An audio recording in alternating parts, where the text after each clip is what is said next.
is going on, everybody, and welcome to the Saturday edition of the Stochastic NHL Strategy Show. I am your host, Josh Harris. Hope you guys are excited about this slate. You could possibly pay off your electric bill if you hit the nuts. And DK put out a 444 with 10K to first this morning, 75-man field. Everything else, that's the only GPP where you can win five figures, but there is still money to be made. Like $5,000 is still a lot of money. So we're here breaking down this 6-game slate. I would imagine going forward, the Saturday slates won't be as this bad. It just happens to be, the start of MLB. There's NCAA basketball. There's MMA. That's not a crap card. You know what I mean? So, it's going to get marginally better, but the best GPPs of the season, I think, are behind us. We'll be here Tuesday, Thursday, Saturdays. We're going to take the other days day by day to see what contests they put out, just as a little public service announcement for y'all. Cheeseburgers to first. That's an upgrade for you, Tyler. This guy in the Discord, right? This guy 30 minutes before lock would be like, oh man, I found 8-day-old chicken tenders and I put them in the microwave. Cheeseburgers would be like, that's gourmet shit for Tyler. But helping me to break down this 6-game slate, Slim Cliffy, dressed to impress as always. What's going on? Yeah, it's just a little chilly out today for whatever reason. We're almost April here. Not a whole lot. I was telling you before the show, poor decisions last night. 3 early games, a thrilling overtime game between the Panthers and the Utah Utes. Brad Marchand assist on the game on the overtime winning goal. Vancouver and Columbus played one of the wildest games of the season. Columbus pulled out the shootout win. It was 3-0 Vancouver, then 3-3, then 5-3, then 6-5 Columbus, and then 6-6 eventually to a shootout. It's just a wild game. I ended up watching the Montreal Canadiens just get absolutely ran out of the rink. It was only a 4-1 game. It was never really that close. It was one of those games where Carolina was pretty much in control. Oh, I thought I had to sneeze there. Pretty much in control from start to finish. Not a good week for the Habs.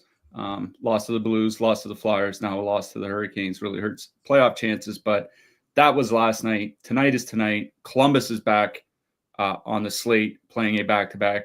Your New York Rangers. I was telling you, I watched the Habs game. I talked to a friend of mine for a little bit last night, and then I watched a movie when I was going to bed at like 1 a.m. The Rangers-Ducks game was nearing the end of the second period. I was like, oh, it's 3-1 Rangers. Looks like they got a couple points. Another bad night for the Habs. And I wake up, and it's a 5-4 overtime loss. It's like, oh, my God. At least they got a point out of it. The Rangers are back on the board. There's some very significant injury news in the good sense that we'll talk about in a little bit. I like this 6-gamer. I know, like, when you get to this time of the year, there's going to be if you're playing on like anything bigger than like a 2-game slate, there's going to be pretty bad teams in all likelihood. At least the bad teams are kind of facing each other here tonight. So it makes like most sides playable, which is the kind of slates that I like. About Carolina, everyone's like, oh my God, they traded Netjes for Rantanen, and then they traded Rantanen and only got Stankov back. I think, they got picks, right? I think one of the big things that people overlooked was how good Jackson Blake is. I mean, he's just a rookie, and he's not going to put up Seth Jarvis rookie numbers because he played most of his season in the bottom 6, but he's a baller. He's going to turn into a Seth Jarvis type player. So I think you got to give Carolina the benefit of the doubt, especially that GM. He is a lot smarter than most of the GMs in this league. So, yeah, I mean, I think they do have to make some upgrades on the blue line. Like, I think this is Orlov's last season. Brent Burns is 40 years old, like, et cetera, et cetera. But you still have Aho. You still have Svechnikov. He's had a tough season. I still wonder how much that knee surgery a couple of years ago has kind of set him back. Seth Jarvis, obviously elite. You got Stankoven and Jackson Blake. Like, Taylor Hall looks down with youth. Taylor Hall has looked really good. They still have a lot of good pieces, a lot of great players under 30 years old, some under 25. They have a bunch of draft picks, cap space. Like there's still a lot of upside looking forward. I'm not sure if they're quite the cup contender in the East this year. Like I think Florida's up there, obviously. Tampa Bay probably. They would, Washington. Those would probably be my top 3 teams. But after this season, I think things still look really, really good for Carolina. Yeah. Let's talk about this slate. Before we do, baseball season is back. The Yankees had 3 home runs on 3 pitches to start the game today against their former teammate, Nestor Cortez. But anyway, if you still are on the fence, I'm not really sure why you'd be on the fence, but you still have a few more days to take advantage of all the stochastic tools and sims for MLB for $1 using promo code CYCLE. You'll get everything for $1 through April 3rd. It will renew April 4th. So make sure to give that a spin if you want to sign up for NHL, NBA, PGA, MMA. Use promo code Stochastic15. That'll get you 15% off your first week or month of any subscription there. So, hooray. Let's get into this slate. Columbus Blue Jackets with a 2.6 total heading into Ottawa. The Senators have a 3.4. Senators rolling out Tkachuk, Pinto, Grieg, Stützle, Giroux, Zetterlund, Cousins, Batherson, Perron. I don't know what kind of accent that was, but we roll with it. It's Saturday. I'm hopped up on a lot of caffeine because I'm tired. Columbus going Monahan, Marchenko, Voronkov, Fantilli, Jenner, Johnson, Sillinger, Olivier, Danforth. This is actually going to be a pretty good game, I think. Columbus has a low total, but of all the teams fighting for that second spot, they're the ones who are putting up the most fight so far. Or the only ones putting up a fight.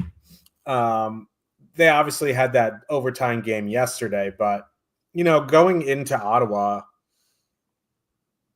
it's not awful with these new line combinations that they have. Like, it's not great because Ottawa's generally a pretty good defensive team. They had been sliding since the Four Nations.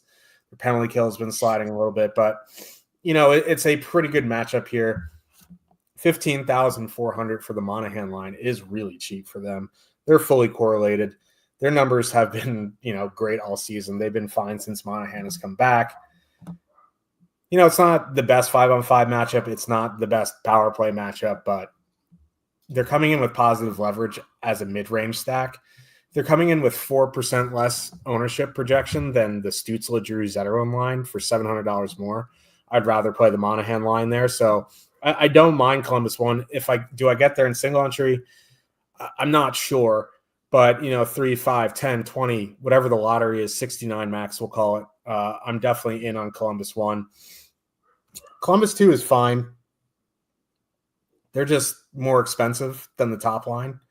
So that really makes it really hard to prioritize. So, if you want to get contrarian in the sense that everyone's just going to gravitate towards Columbus 1, I'll play Columbus 2.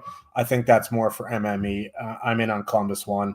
If you are interested in stacking, I don't know, power play stacking Edmonton or whoever else is expensive on the slate, a 2-man of Olivier, Danforth, or Sillinger, Olivier, something like that is fine. The Ottawa side is a good power play matchup. And of course, their power play spreads across 3 lines. It's also a pretty good 5-on-5 matchup. From a 5-on-5 standpoint, I think I would go to Pinto, Tkachuk, Grieg. Pinto and Tkachuk, unlike Stützle and Tkachuk, actually are creating. Their shooting percentage still isn't great, but Brady Tkachuk's never a high percentage shooter anyway. So their actual goals when they're running bad is obviously going to dip pretty hard. And they don't have a tremendous sample, you know what I mean? So if I was 5-on-5 stacking, I'd probably go Tkachuk, Pinto, Grieg. I do want to get power play in. And of course, the only line with 2 guys on the power play is Cousins, Batherson. Now they've been fine. And the reason I want to use them is because you can take off Perron and add in Tkachuk and make a 3-man power play stack. Of course, they're the second highest owned Senators line at 7.9%. So I guess, if you didn't want to use Cousins and Batherson, you could go like Stützle, Tkachuk, Sanderson, something like that. But for me, I'm going to try to get as many power play guys in as I can, and I would build around Tkachuk. So whether you want to do Tkachuk, Stützle, Batherson, Tkachuk, Stützle, I don't really like stacking across 3 power play lines unless the power play is elite. So I'd probably go Tkachuk, Cousins, Batherson, something like that. Or, I'd make sure to get Tkachuk in. So for me, it would be an Ottawa power play stack in Columbus one. Yeah, I'll start on the Columbus side. I really do have interest in the Columbus top line here. We mentioned on the last show how Ottawa's, 5-on-5 numbers, their defensive numbers have been on a pretty steady slide. If you go back to, just the Four Nations break, Ottawa is 16th by expected goals against per 60 in the league at 5-on-5. Obviously not very good. 25th by actual goals against. They have been sliding, and I think part of it is injury. Like, they don't have a deep defense core. Like Sanderson, Chabot, Zoom, and Jensen are all pretty good, but you take one of them out, but the third pair is not, and then you take one of them out and you have to put like a Travis Hamonic or a Tyler Clevin or Matt and Paulo or whomever on the second pair.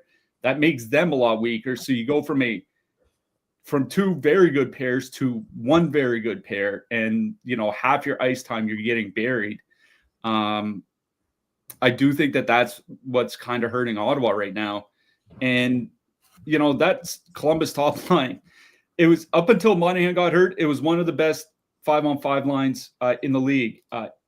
From just Thanksgiving up until the Monahan injury, which was early January, 3.7 expected goals, 3.6 expected goals, 5.1 actual. In the 2 games since Monahan's return, 3.7 expected goals, 4.3 actual. Like, whether you look at the whole season, whether you look at since Thanksgiving, whether you look at just in the 2 games since return, this line has just been dominant offensively. It is the best 5-on-5 line in this game. And, as you mentioned, they're just not coming in with very much ownership. They are not very expensive at $15,400. I think if you want to take off Voronkov and make it more of a power play stack, you can do that. Add in Kent Johnson, add in Boone Jenner, something like that. Because Ottawa is taking a fair number of penalties, 2.8 times shorthanded per game, since the Four Nations break. That's higher than league average. They've typically been one of the most penalized teams in the league, like their last 30 games, 7th most in the league. And, Columbus's power play is legitimately a lot better with Sean Monahan. It's something we mentioned on the show. I think it was on Thursday. So it's all of a sudden, it's not a bad power play spot for Columbus. And like I said, the top line is the best 5-on-5 line in this game. So I really do have interest in Columbus 1. If you want to dip down to Columbus 2, I think it's okay. Small sample. They've been good. Obviously, Jenner and Kent Johnson, they've been very high event since Jenner came back. Add in Adam Fantilli, I think they're going to be just fine. But, if this was a case where that we sometimes see with like Calgary or something, where the top line is like 4% top 2 stack, 14% ownership, and then the second line is like 2% top 2 stack and 4% ownership, I'd be like, yeah, maybe I'll go with the second line and get a lot less ownership. Where Columbus 1 is projected under 6%, like on a 6-game slate, like that just, I think there's no real need to dip down to the second line, like you said, unless you're playing MME. So it's Columbus 1, no interest really in the third line for me. On the Ottawa side, they're probably going to use Tkachuk, Pinto, and Grieg in a shutdown matchup, because they had been using Pinto and Grieg in a shutdown role for a while now. And I imagine they're going to go out against Monahan. Honestly, I think that favors Columbus. So, like, while I do like Pinto, Grieg, Tkachuk in a nutshell, if I can play Columbus for $1,500 cheaper or whatever at slightly less ownership, I'll just go play Columbus instead of the Pinto line. So I think for me, it'd actually be Cousins, Batherson, and Perron. They're under $15K. You do get 2 out of the 3 on the top power play unit, but I agree. I would really focus on the power play guys because the Columbus penalty kill really isn't that strong. Take out Perron, put in one of Kachuk or Stützle. So go like Cousins, Batherson, Kachuk, Cousins, Batherson, Stützle, something like that. That's where I am on Ottawa. It'd be more of a power play stack, whereas I think Columbus 1 is probably my favorite line in this game. Yeah. Toronto Maple Leafs, 2.6 total. Heading into Los Angeles, the Kings have a 2.9 afternoon game in Los Angeles. Would be normal time for the Leafs. Toronto going Matthews, Marner, Nyes, Nylander, Tavares, McMahon. Kings going Fiala, Byfield, Laferriere, Kempe, Kuzmenko, Kopitar, Moore, Fogle, Deneau. Leafs are still over 20,000. They're not 23,000 or whatever ridiculous number they were the other day. They are 20,300 here in arguably the worst matchup in the league. Now, obviously, the pair of Gavrikov and Anderson aren't together, but the Kings still have 3 really good defensive lines here. The Kopitar line, 1.9 expected goals against in over 100 minutes. The Byfield line, 1.9 expected goals against in 260 minutes. The Deneau line, 2.4 expected goals against in 260 minutes. So it doesn't really matter what line goes out against them. The 2.4, the Deneau line might be league average, but the other 2 are better than league average. So really, Toronto 1 would be MME for me. I don't want to spend up above 20,000 for a line with expensive Matty Nyes against one of the best defensive teams in the league. So probably out on Toronto 1 in single entry. Obviously, in MME, 2.6% ownership is really low. And we've seen the Kings have their hiccups from time to time. So, in MME, I'd obviously have some. If I was going to play a Leafs line, I think it would be the second line. They have a 100-minute sample, 3.7 expected goals for per 60, 4.8 actual. They're $3,000 cheaper than the top one. They have better offensive numbers. They'll see that Byfield line, which really sucks. But, if I had to play a Leafs line in this game, it would be that second line. Am I going to get there? No. In single entry. When a Nylander one-off, I think at this point in the season is always in play. He is the straw that stirs the drink. Sorry, Matthew Slappies, but it's really Nylander. So I'm fine with the Nylander one-off. Toronto's more of an MME type play, but their ownership's low enough where getting over the field really won't be that difficult. On the Kings side, the Leafs really aren't that great defensively. They have a terrible penalty kill. The Kings power play sucks, so does that really matter? Which came first, the egg or the chicken? We don't really know.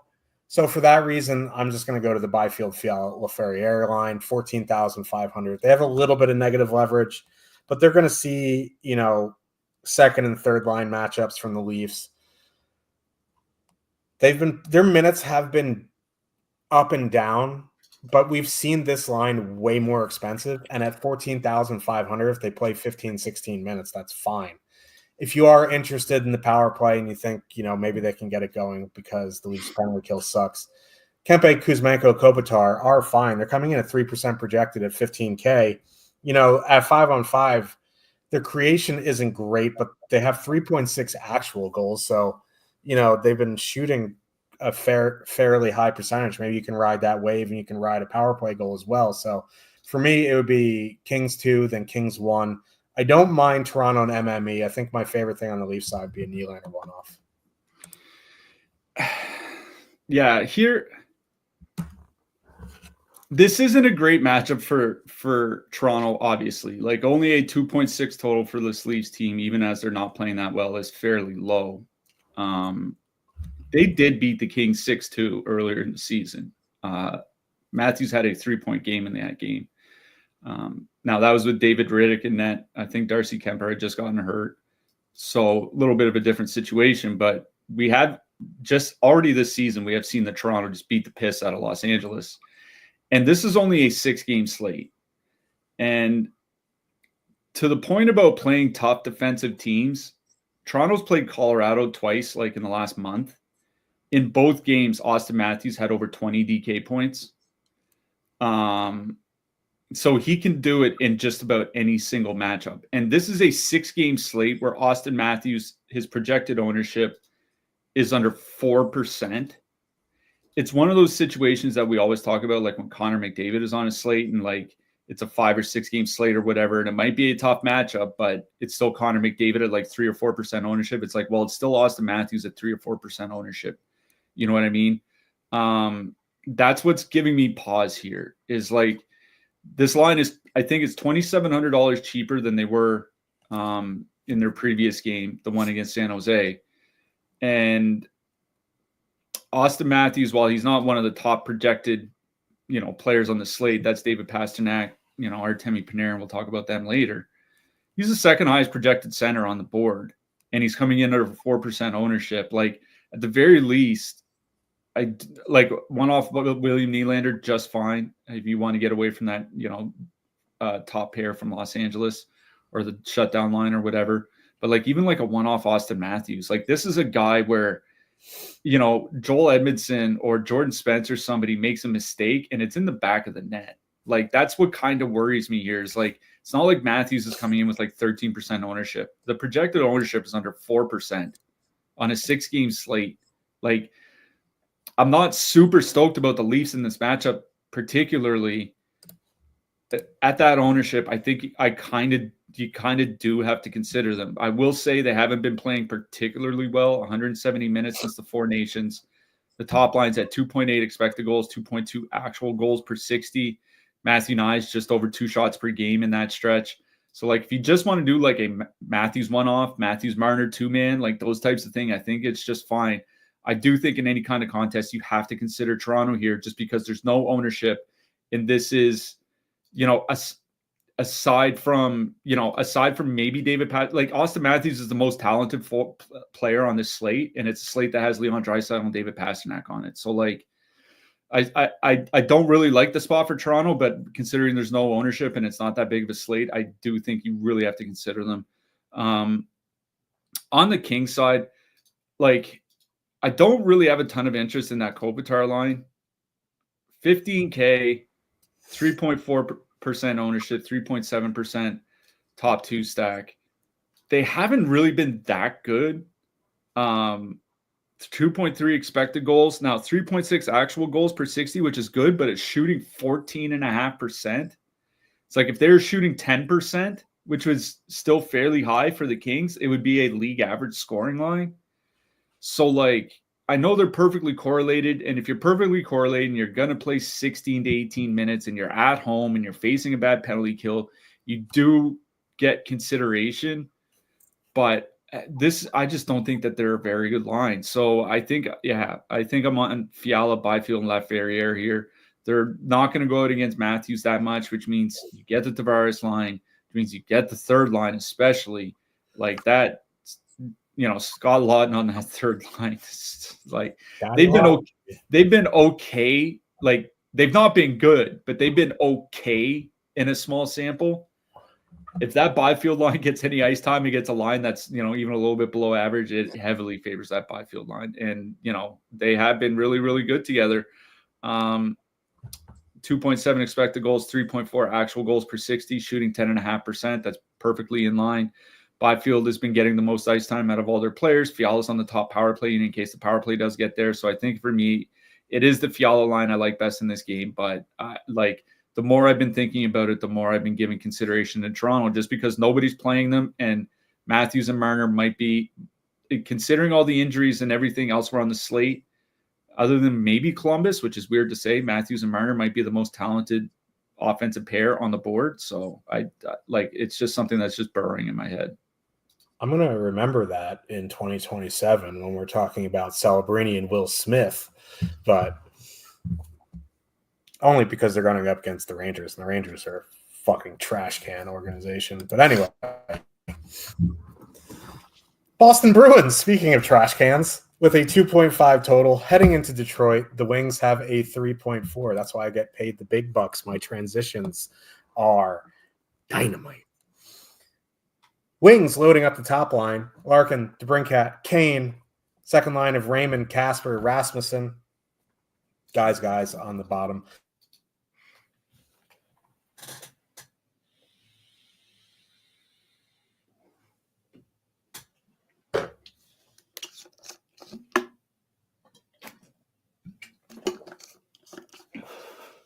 Did Josh glitch out there? Looks like Josh glitched out a little bit. So, all right. Well, I guess I'll get to it. Boston. I'm interested. Oh, no, you glitched out for a good 30 seconds there. Oh, did I? I was talking to myself. Let me. Yeah. We can hear you now. But you're probably gonna have to start over. That's fine. Okay. So Detroit loading their top line, going Larkin, DeBrincat, Kane, Raymond, Casper, Rasmussen. Boston going. This is what they had last game: Pastrnak, Middlestat, Kuznetsov, Geeky, Zaka, Lysell. So Boston ran these lines last game, and then they got absolutely motorboated. So who knows if they're going to be sticking together? It doesn't really matter to me. I don't really care what the Boston lines are. I just care that David Pastrnak is playing. I think, you just said to me before the game or before the show, Pastrnak scored in his last game was a -5. Like plus minus doesn't matter. That's still just pretty funny. Detroit has a bad penalty kill. They don't take a lot of penalties. Boston's power play isn't great as it is. I think, if you want to play Boston, it's a Pastrnak one-off. If he's with Middlestat, he's cheap enough on the top power play where you can pair him with Middlestat. But that's really the only thing I have interest in the Boston side. One-off Pastrnak or a two-man with Pastrnak, depending on what the lines are. The Detroit side is interesting because they loaded that top line. That top line has been meh in 100 minutes this season. It is kind of weird, right? That like Larkin without Raymond really, I like it's so weird to think because like 2 years ago we were just like steamrolling Raymond every chance we get, and now Larkin kind of suffers without him. But it is fully correlated. Boston's terrible. Their penalty kill sucks, and they're under 20K with a 24.4% top two stack and 17.3% projected ownership. And I was probably going to play a Detroit power play stack anyway if I was going to play the Wings. Now you get a fully correlated line. I think, obviously Detroit one would be the avenue that I would go to. Casper and Raymond have a large sample of being good together. Now, most, if not all of that is with Larkin. You had Rasmussen in there. I would imagine the offense is going to dip a little, but I don't mind a two-man of Casper Raymond. But for me, it would be Detroit one, and then Pastrnak one off. Yeah, we were talking about the Bruins before the show. I know, I'm pretty sure people watching the show are aware the Bruins are really having a good season. I don't think it's really kind of out there just how bad Boston has been, especially lately. I was looking at Boston's, basically since the Four Nations break, because that's, the stretch that they have had without Charlie McAvoy. Boston's at 3.7 goals against per 60 minutes. We're talking like Buffalo Sabres, Philadelphia Flyers territory.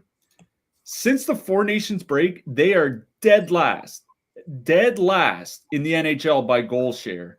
Behind the Flyers, behind Chicago, et cetera, by expected goal share, also dead last. Honestly, this team is no better than San Jose and Chicago. That's how bad they are. I don't really like Detroit. Like you said, this top line has not been good this year. 2.3 expected goals, 1.8 actual goals per 60 minutes. Now, a lot of that time was before Todd McClellan got there. Maybe something has changed. I don't think anything really has. I think they're just kind of mashing buttons to try to give themselves two good lines because it's not something that they've really had ever. I mean, not ever, but honestly, when was the last time the Detroit Red Wings had two good lines? was like, I'm Datsuk pretty sure. I was going to say it was when Zetterberg and Datsuk were there. Yeah. It's been a while, so I get why they're doing it. This ain't it.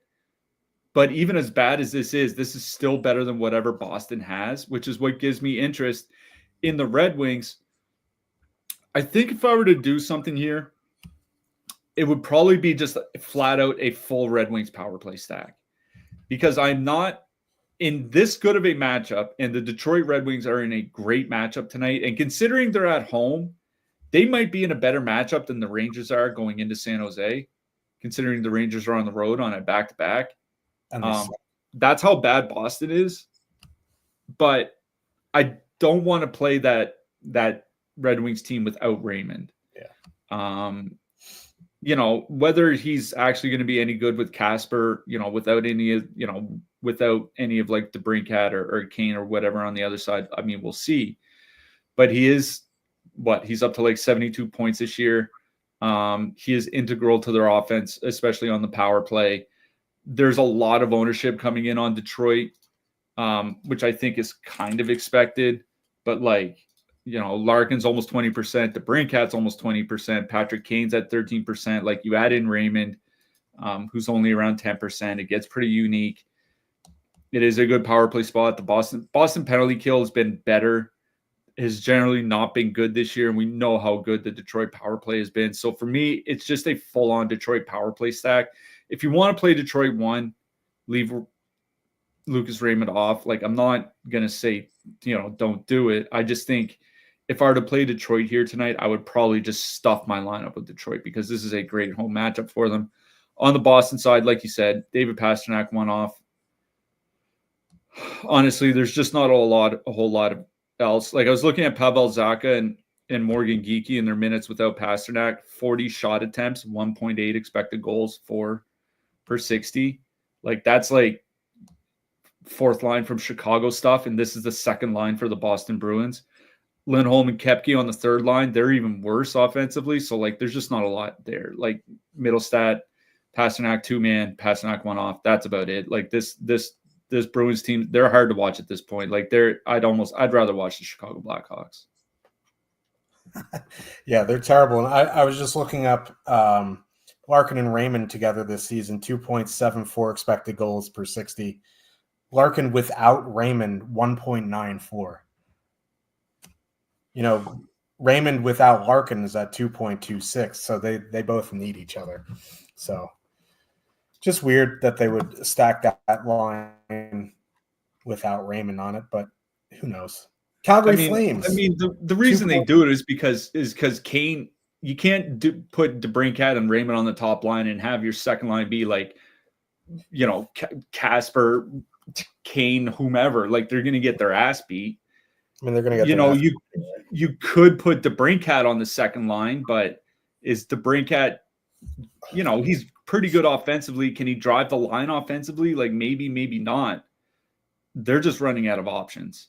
Well, if they had an actual second line center, it would make a big difference. They could put Casper up on the top line. But anyway, I mean, if they had more than 3 good forwards, that would also help. But I guess with Casper now, they might actually have 4. Who knows? Yeah, and if it wasn't for my horse, I wouldn't have spent that year in college. But anyway,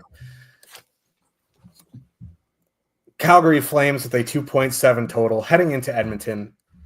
The Oilers have a 3.3. Uncle Leon Draisaitl back in the lineup. Edmonton rolling out Podkolzin, Draisaitl, Arvidsson, Skinner, Nugent Hopkins, Hyman, Kapanen, Henrique, Max Jones. Flames going, I think, the same as they were. Kadri, Zari, Pospisil, Huberdeau. No. Zari's he got hurt, right? He got hurt. Zari might be. I mean, they haven't said anything but official, but they said he's week to week. I think he's done for the season. Maybe Sharangovich just takes his spot. Just Sharangovich is on the top line. Yeah. So it's going to be Kadri, Pospisil, Sharangovich, Huberdeau, Coronado, Frost, Coleman, Backlund, Farabee. Here's the thing. Calgary's penalty kill is bad. Edmonton, obviously without McDavid and Hyman, at best it'd be a league average power play because they still have Nugent Hopkins and Hyman and Bouchard. You throw Draisaitl back into there, it's kind of like an Ovechkin power play, right? You kind of have to shade to Draisaitl. That gives more opportunities to Nugent Hopkins, Hyman, Bouchard, Arvidsson. When, McDavid and Draisaitl are both there, it's just like there's no defending it. You kind of can overplay to Draisaitl, and it kind of, you have to have the other guys kill you. That's probably what I would do if I was the Flames, but they obviously can't stop a nosebleed on the penalty kill. So, and Draisaitl, Arvidsson, Podkolzin have been good all season. 3.45 expected goals per 60, 2.3 actual shooting percentage issues from Arvidsson and Podkolzin. Not to be unexpected there. I think that line is fine. I think what I would do is just do some sort of power play stack. Like you could leave off Podkolzin, add in Nugent Hopkins, leave off Podkolzin, add in Hyman. You go double center, go Draisaitl, Nugent Hopkins, Hyman. It would be some sort of power play stack from me. The Flames lines at 5-on-5 have been relatively decent defensively. Funny enough, Backlund, Coleman, and Farabee have been their worst one. But they also take top comp at home, so it could be skewed a little bit. I'm interested in some sort of power play stack on the Edmonton side. I think they're cheap enough where you could just 5-man power play stack them, to be honest. If, you want to go the Detroit Red Wings route and just 5-man power play stack them, that's fine. If I had to play a 5-on-5 line, it would be the Draisaitl line. Obviously, the dude, should be in the Hart conversation, even with McDavid there. So it would be Draisaitl, Arvidsson, Podkolzin, but I'd turn it into a power play stack. On the Kings, on the Flames side, I'll just go back to Coronado, Huberdeau, Frost at 14.8, 7% projected ownership. Like they're not my favorite in that range, but of the Calgary lines, they are my favorite and they are fully correlated, just not the best spot. I'd rather, go play the Fiala line. I'd rather spend a couple more bucks for the Columbus top line, but, I don't mind that Calgary second line. Yeah. The problem for that Draisaitl, Podkolzin, and Arvidsson line, like you said, has been shooting percentage. It's been the problem all season. I was looking at their numbers since Zach Hyman returned in early December, just because that was the point where, McDavid was playing with Hyman a lot and he could leave Arvidsson and Podkolzin with Draisaitl anyways. For that Draisaitl line, 78 shot attempts, 3.8 expected goals, 2.6 actual goals. So, they're shooting only 6.4%, but they're still a league above average offensive line at 5-on-5. God help the NHL if they actually ever shoot 9%. So they've been pretty good at 5-on-5. I agree with you on the power play stack, just because Calgary does take penalties. 2.8 times shorthanded per game. It's above league average. That's since the Four Nations break. If you go back, over the last 30 games, fifth most penalized team in the league. They're up there with teams like Buffalo and Ottawa and actually Edmonton. So Calgary does take a lot of penalties. Their penalty kills below average. I was looking at the Edmonton power play without McDavid. It's generally been above average. Obviously, nowhere near as good as with them. Their power play goal scoring actually goes down. That's how good their top power play unit is that without McDavid, their top power play scores about 30% fewer goals, and it's still above average. It is a good power play even without McDavid. So yeah, I agree. I would do I think Draisaitl and Hyman are the two guys that I would consider almost necessary. Nugent Hopkins has been getting a lot of ice time of late, but that was without Draisaitl and McDavid on the lineup, so I don't know if he gets the same. Victor Arvidsson, he can shoot. He doesn't get a ton of ice time. He's not a high percentage shooter. Hyman is. Zach Hyman has 41 shots in his last 10 games. Now, some of those obviously are with both McDavid and Draisaitl in the lineup, but he had 10 shots in those last two games without them. So, he's been getting pretty involved offensively. So, I think Draisaitl and Hyman are the two guys I would consider absolute musts, and then just go from there. If you want to add in just Bouchard, or if you want to add in Arvidsson, or if you want to add in Nugent Hopkins. But that's where I would start. I don't really have interest in 3-man stacking any of the even strength lines. On the Calgary side, like that Huberdeau Coronado Frost line, you're right. 14,800. They have been good offensively. 3.3 expected goals, 3.5 actual goals per 60. Even with Backlund back in the lineup, they're still playing like 18, 19 minutes because like the Flames just don't play the fourth line. Like that fourth line gets like 8 minutes. And then, Sharon Govich, maybe he plays 14 or 15 minutes. This is a guy that's been healthy scratch. I don't think they like him very much. Like the Flames might end up actually just kind of playing like eight, maybe 9 forwards here tonight mostly. So, that Calgary second line has been good. They've perfectly correlated. I don't mind playing them. I also don't mind going to Coleman, Backlund, Farabee. They have been a little leaky defensively. They've also been good offensively, 3.2 expected goals per 60. Only 2 actual goals, but that's shooting under 5%. So, they're not going to be a high percentage shooting line. Coleman and Backlund lines never are. They could be around 8%, which would, push them to 3 goals per 60, so on and so forth. So I do think if you do need a filler, because you are playing, you could game stack with the Edmonton top guys. If you are playing, like a Detroit power play stack, or you are playing Toronto, or you're playing, we'll get to Dallas in a sec. I do think that Backlund line is one of the filler lines I would consider, but it's Calgary too, as is the even strength line I like best in this game. I think I like an Edmonton power play stack the best overall.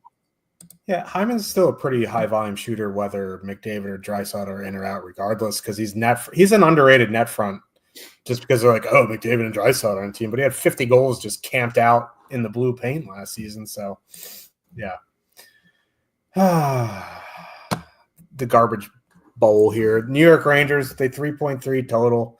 Heading into San Jose, the Sharks have a 2.7. How bad are the Rangers that the Sharks have a 2.7 without Jake Wallman? Sharks going Celebrini, Smith, Eklund, Toffoli, Graf, Wenberg. I don't even know. I probably can name one guy in the bottom 6. Rangers going Panarin, Trocheck, Othman, Zibanejad, Kreider, Brodzinski, JT Miller, Lafreniere, Will Cooley. Like, I mean, that's what the Rangers went with last night. I think after blowing a 3-1 lead in the third period to a potential lottery team. So I think you may see JT Miller with Lafreniere and Zibanejad, and then you might see Panarin, Trocheck, Lafreniere, or Cooley again, and those guys are just going to play heavy minutes here tonight. I also wouldn't be shocked to see Igor go again, but the Rangers really are just bad. There's no way around it. Like, JT Miller is the only Ranger on this roster who can make a play with both his hands and speed. He's literally the only one. Panarin is a great player, but he has his niche. JT Miller is legitimately their only really good player. Trocheck's obviously a solid guy, but and I understand the coach going 3 lines, spread it out, make it more a full team, but it's awful for DFS. I think of anything, I would go Trocheck, Panarin. I would leave Othman off just on the off chance that they change that line. Maybe you want to build a power play stack and put Kreider in that spot and react to the lines. They do have a 3.3 total, and it's an excellent power play spot. The Rangers still have a pretty good power play. I think I would go Trocheck, Panarin, Fox. Panarin, JT Miller, Fox. I'd do some sort of power play stack. They're a fine play, but at the same point, there's other lines that I like. If you want to go just one-offs, a one-off JT Miller, I think is fine. A one-off Panarin. I don't think I'd full stack anything because one, it's a 10:30 start, and there's a very good chance that they blow up their lines. And if they get off to another sluggish start with the same lines, they're going to just mix them up. So I'm fine with 2-mans and one-offs and some sort of power play stack, but full stacking, I think I'm out on. The Shark side is interesting. Celebrini, Smith, and Eklund have really good numbers in a small sample, and I think at least some of that is with with Wallman on the ice, which kind of muddies the water a little bit because since Wallman got traded, I don't think anyone has over 2.5 expected goals on the team. That being said, I don't know if you've ever watched the Rangers play hockey. They are awful defensively. One of the worst in the league, like with Montreal. Unfortunately, both of our teams are atrocious defensively. So I don't mind getting to some Celebrini Smith Eklund here at 17.8. It's a little bit more expensive than I would want. They have 15.7% projected ownership, and there's no Wallman, so that kind of sucks. So I probably go MME style for that. Like, I'm fine with the Celebrini one-off, the Celebrini Smith two-man. I don't know if I'd full stack them for almost 18K, but I don't think you should just throw away the Sharks because they've been bad without Wallman. Like, I don't think you realize how bad this Rangers team is defensively. So I think both sides are fine. Don't know if I'd full stack anything. I think for me with the Rangers, it's a power play stack. And this is actually my favorite spot, the power play stack on the night. And now that I say that out loud, it kind of makes me sick to feel like I'm going to be relying on the New York Rangers in an 11:30 p.m. start against the San Jose Sharks. But yeah, it's brutal. Yeah, it's not ideal. Since the Four Nations break, San Jose's at 3.4 times shorthanded per game. The only team taking more penalties is Anaheim. Over their last 30 games, the only team taking more penalties than San Jose is Anaheim. So the Rangers could get quite a few power plays here tonight. And unlike Detroit, who don't take penalties, the Sharks do, and their penalty kill is awful. Like, there's a case to be made that San Jose and Detroit are the two worst penalty kills in the NHL. If you go back their last 30 games, San Jose Sharks are last by goals against per minute on the penalty kill. If you go back just since the Four Nations break, and Detroit has the second most. If you go back to the Four Nations break, Detroit has the most and San Jose is second most. So, like, Detroit and San Jose have the two worst penalty kills in the league. The difference is that San Jose takes an extra, it's like almost 1.5 penalties per game. So this is the best power play spot on the night. And yes, like, honestly, like, playing Othman and Brodzinski in the top six, it feels like George Costanza driving around with the World Series trophy dragging behind him. It's like Laviolette has to be trying to get fired. But at the same time, like, they're going to put Panarin on the top power play. They're going to have Zibanejad. They're probably going to have Trocheck and Kreider. Like, I would focus on a power play stack here because it is such a good power play spot for the Rangers that if they do put up like a 5-banger or 6 goals or something like that, the power play is probably going to get a couple of them. So for me on the Rangers side, it's a power play stack just because it is such a good power play spot for them. On the San Jose side, it's like, no, the Rangers are not good defensively. Like, that should be, clear number one. So looking at Celebrini's numbers since the trade deadline, that's without Wallman, 48 shot attempts, 2.2 expected goals, 2.4 actual goals per 60 at 5-on-5. It's not very good. Now, certainly there have been good games from San Jose. Tyler Toffoli, I think, had a 3-point night the other night. Like, there have been some good performances. San Jose, too, had a pretty big game, if I'm not mistaken. But San Jose 1 is 17,800, coming in at near 16% ownership. Like, against a Rangers team that admittedly is not very good defensively, but 17,800, like, I'll save a couple grand and just go play Columbus, or I'll pay up and just go play Detroit. You know what I mean? Like, that's kind of the issue here, is that both them and Detroit are coming in with a lot of ownership. And I know Detroit is $2,000 more expensive. They also have arguably the best power play in the league. And Boston is horrific. Like, Boston is as bad as San Jose is. And San Jose is not playing themselves. They're actually playing a team that is, at least theoretically, in a playoff race.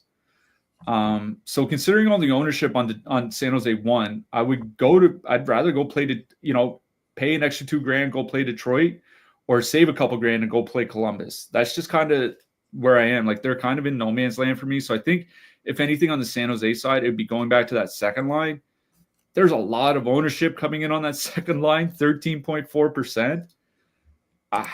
I hate to rely on the Rangers to not choke here tonight.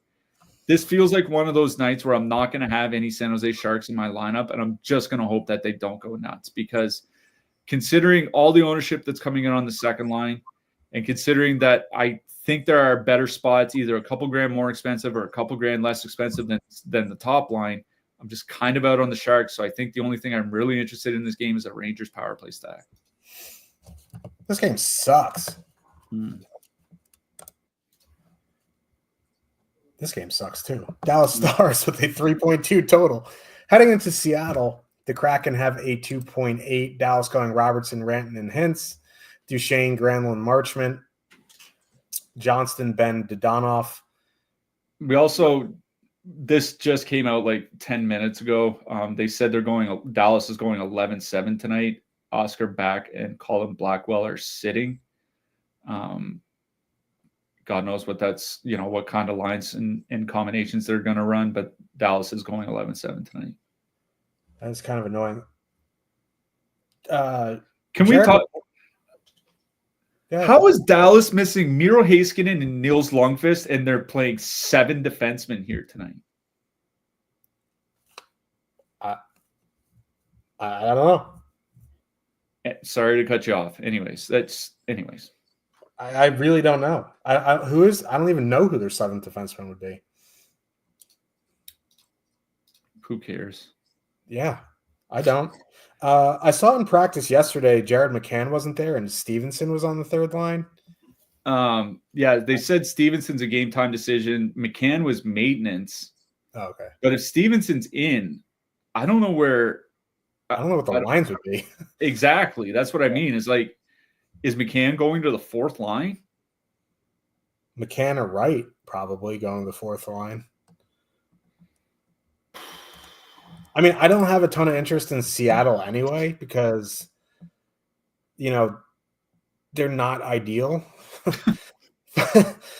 But let me let my brain process this, and I'll talk about Dallas first. What I was going to say about Dallas before we found out they're going 11-7, Dallas won is 20,900 in the last 4 games. Hintz and Rantanen haven't played above 17 minutes. Robertson, I think, saw above 18 once. Even with 11-7, I don't think that those minutes are going to go up tremendously. I think the biggest benefactor is going to be Wyatt Johnston. So at 20,900 with those minutes, despite it being an excellent matchup, because that, Beniers, Kakko, Neiman line couldn't stop a nosebleed, I don't think I'm in on Dallas 1. I'd rather just go play Toronto 1 and hope that Matthews breaks the slate at 4%. I think, a Wyatt Johnston one-off becomes a better play now because his minutes had been down for a while. But with 11-7, and they really like getting him his minutes, he may see a bump to like 18, 19, 20. I think a Wyatt Johnston one-off would be my favorite play. I think going to Duchesne, Granlund, Marchment is perfectly fine at 14.9 and 4.4%. I think, a Johnston one-off, a Johnston Robertson two-man, something like that is, if you want power play correlation there, would be where I go. If I was going to full stack something, it would be the Duchesne line. Again, out on Dallas 1 in single entry. I don't, unless they're playing 2021 confirmed minutes, I'd rather just go play Toronto. Seattle, I feel like the only line that would stay together if Stevenson's back is Beniers, Kakko, X, whether it's Neiman, whether it's Burakovsky, whether whomever up there, or Schwartz, whomever up there. That would probably be the line. If Neiman is there at 12-1, but they're fully correlated, but what does that mean? It just means that they'll be on the ice if the other team takes a penalty. I don't know if they're going to do stuff. So with the uncertainty of the Seattle lines, figuring out where to pinpoint on Seattle's already difficult enough. I think I'd stick to one-offs or just be out on Seattle. I just cannot stand playing Seattle. How do you really feel? Yeah, I'm out on Dallas 1. They're just not getting minutes. You talked about recent games. Last 5 games, there's Rantanen played 21:06 against Tampa Bay. That was a game that went to a shootout. The other game the next game he finished just under 19 minutes. That went to overtime. In the other 3 regulation games, 16 minutes, 17 and a half, 16:40. So it's nothing.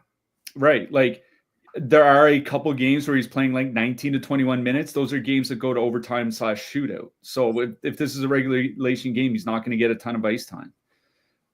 Paying over $20K for a line that's going to get 17 minutes. Like that's just not feasible to me. I don't care what the matchup is. It feels like famous last words because like there's not a ton of ownership coming in on Dallas here.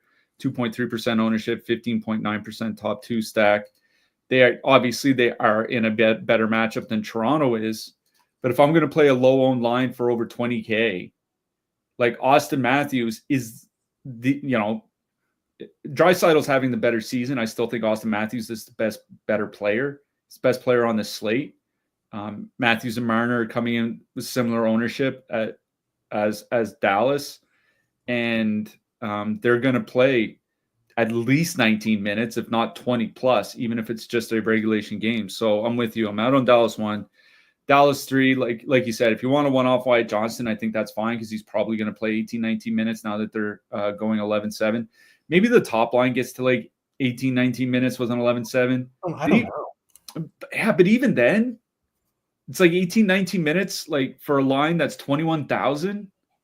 You want 20, 22. You want like 21, 22, 23 minutes for that. Yeah, I don't want less than 20, that's for sure. And I there's no way you can rely on them to play more than 20 years. So I think it's Duchesne, Granlund, Marchment. Like Duchesne and Granlund, just the two of them, have played 230 minutes together, 3 expected goals, 3.7 actual goals per 60. They've been really good offensively. They're perfectly correlated on the second power play unit, and they get 35% of the ice time, of the power play ice time. Like it's not nothing. And what are the chances that Granlund gets as much ice time as or more ice time than like Hintz? You know what I mean? And that, maybe Duchesne gets as much as Hintz or something like that. Like it's not going to be that far off. So I'm in on Dallas 2 here. They're easily my favorite line in this game. On the Seattle side, like it is hard to say what to go with. I guess the nice thing about Seattle is that a lot of their players are pretty cheap. Like all their centers are between 4,000 and 5,500. All their almost like any relevant wingers between 3,000 and 4,500. So like you could swap to whatever you want pretty easily. I think if anything, it would be that Neiman-Beniers line. They kind of seem to like Neiman. I heard somebody pronounce it Newman. Like I swear, Newman. Yeah, exactly. I don't think that's right. Anyways, they've been getting run over defensively. They've been creating somewhat okay offensively, at least for this team. They're coming in 4% ownership. They're relatively cheap. If you want just 2-man like Beniers and Nyman, like I think you can do that. But for me, this is a Dallas 2 game. We'll talk about defensemen later. I think I'm more interested in the Seattle defense than the Seattle forwards. Yeah. Seattle broadcast says Newman. Yeah, that's what I thought. I have a hard time believing it's actually Newman, but I'm all for it if it's Newman, just because elite Seinfeld character. Let's talk about defensemen. Top of the board, our pal Zach Werenski, 7,500. Then 6K and above, there is Bouchard, Harley, Fox, Weegar, Cedar. I think, honestly, Adam Fox might be in the best spot of the night. Like, Bouchard and Fox are in really good spots. And, I know the game went to overtime yesterday. Adam Fox played 29 minutes. Like, they're going to have to rely on him if they want any chance of making the playoffs. So, Werenski, Bouchard, Fox, 1, 2, 3, whatever combination. I think Harley's very playable. I even think Weegar is fine. Like every guy 6K and above, I think is playable tonight. And I can't remember the last time on a plate I could say that, but I like all the guys up there. I even like Sanderson right below him. So there are plenty of options in the top range here tonight. Hopefully there are some cheaper guys that you like, but it could be a good night to spend up on the blue line. Evan Bouchard is at the top both by total fantasy point projection and point per dollar, slightly higher than Zach Werenski. So Bouchard does make a great one-off, especially with Ekholm out tonight. Maybe like guys like Bouchard and Wallman and them are going to have to pick up a few extra minutes. So definitely don't mind Bouchard here. Zach Werenski's just behind him by fantasy point projection, as I just brought up. By my personal numbers, he's slightly ahead. Like I find it's pretty neck and neck. So like if you want to save the $600 and go to Bouchard, I think that's fine. But I wouldn't forget about Werenski. Also, we got to shout out Thomas Harley. Like the Seattle Kraken are definitely not a good team. And Harley, again, playing a ton of minutes.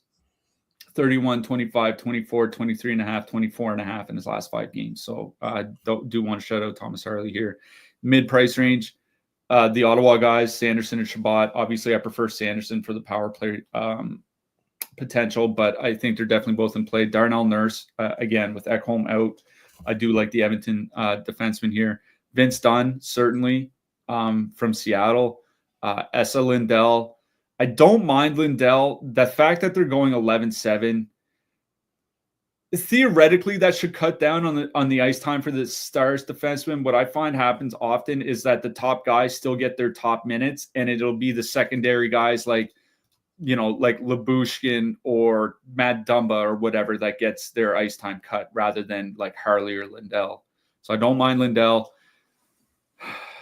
Mason Lohrei projecting reasonably well, but I don't know how often I'm going to be playing the Boston Bruins between now and the end of the season. Yeah, exactly. For cheap guys, I do like Adam Larson from Seattle. He's getting minutes, not a bad matchup for Seattle with Dallas missing Heiskanen. Gavrikov from Los Angeles is projecting well. Nick Jensen wasn't at morning skate again for Ottawa. We'll see what happens in warm-ups, but might be a good night to play our boy Artem Zub again. For super cheap guys, Kevin Ball, Jordan Spence, Carson Soucy are the 3 that stood out. Yep. Let's talk about goalies. Fuck. Top of the board. I feel like the Rangers are going to go back to Shesterkin here tonight. I know it was an overtime game yesterday, but like they cannot afford to lose, and Shesterkin still gives them the best shot to win. Him and Quick are the same price. If you want to risk it for the biscuit, you could go Igor. But if I was spending up, it'd be for Jake Ottinger at 8,200. I'm fine with whoever starts on either side for the Kings-Leafs game. I think I prefer the Leafs just because they're cheaper and the Kings sometimes don't score. Like Joey Decourt, I guess would be fine if he starts, but I think if I was spending down, it would be for the Columbus goalie, whomever starts there, Merzlikins or Tarasov at 6,900. But really, for me, it's Ottinger 1. I guess Cam Talbot's also fine. You can throw Talbot into that mix as well. And then, whoever starts for the Leafs.